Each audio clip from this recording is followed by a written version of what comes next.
This question could have started off by asking you to continue the ray.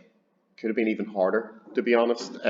So it shows a ray entering a glass block like so. What you would do next, if you're asked to do that, would be you would draw a normal at 90 degrees. It goes from air to glass, so it bends towards the normal. And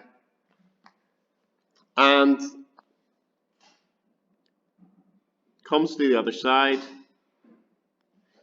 Now it's going from glass to air. Very important point to remember when answering this question. Could draw another normal. It's going to bend away from that normal. And I would never be afraid of drawing a diagram in an exam. Okay, even if you just use the margin or ask for an additional sheet of paper, particularly if the diagram is quite small in the exam. Okay. Now it tells us certain things about our glass block here. It tells us the refractive index is 1.52, but remember, anytime you're told the refractive index, that's for vacuum to glass, which we can use for air to glass, but we can't use for glass to air. It then says, mark the angles of incidence and refraction at x. You need the normal to do that, so that's I, and this angle in here is R. It then tells you that this is 55 degrees and it wants you to calculate this angle here. So we just use Snell's law for this one. So we've got sine I over sine R equals n. Therefore the sine of 55 divided by the sine of R equals 1.52. We can use that value because at x we're going from air to glass. Rearrange that and it will give you R is 32.61 degrees, okay? Which means this angle in here is 32.61 degrees.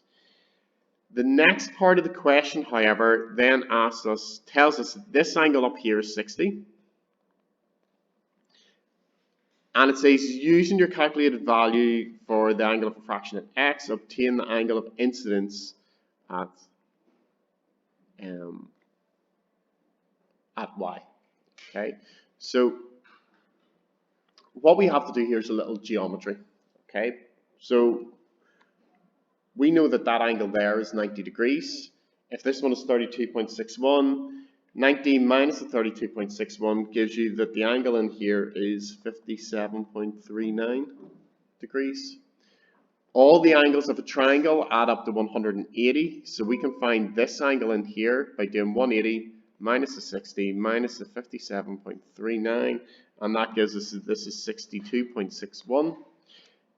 This angle in here is 90, so if you do 90 minus the 62.61 gives us that this angle in here must be 27.39 degrees. Okay. So you have to use the geometry to get that angle of incidence at the second boundary. Okay.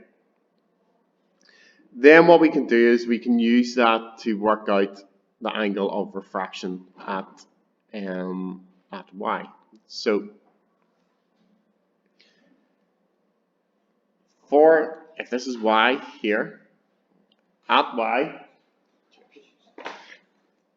we know these things. We know that I is 27.39 degrees, but we also know that at y it's going from glass to air.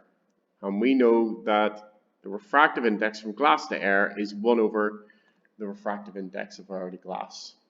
So we have to do 1 divided by 1.52, and 1 divided by 1.52 is 0.6579 for our refractive index, and we're trying to find R. Just use Snell's law for that boundary. So we have sine 27.39 divided by sine of R equals 0.6579. Rearranging that gives you R is 44.4 degrees. Most common mistake there is not to do that step, okay, for using air to glass refractive index at that boundary. Last part of the question then, slightly easier. It asks us to work out the speed of air or the speed of light in the glass. So we just use that our refractive index will be equal to C divided by V. So 1.52 equals 3 by 10 to the 8 divided by the speed of light in glass. So V, 3 by 10 to the 8 divided by 1.52, which should give you 1.97 by 10 to the 8 meters per second.